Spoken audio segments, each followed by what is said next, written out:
Еврокомиссия идет на серьезные уступки фермерам ради подписания соглашения о свободной торговле с Меркосур, общим рынком крупных стран Южной Америки. Европейские сельхозпроизводители, в первую очередь Италия и Франция, опасаются неравной конкуренции с южноамериканцами, которые не ограничены зелеными нормами, правилами и налогами, как в Европе.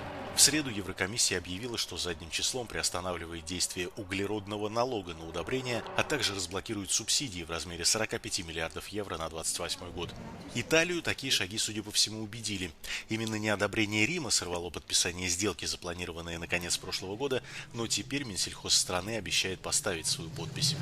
А вот в Париже еще колеблются. Французские фермеры выражают свой гнев по целому ряду поводов, не говоря уже о сделке с Меркосур, и в четверг в Париже запланирована крупная акция протеста сельхозпроизводителей.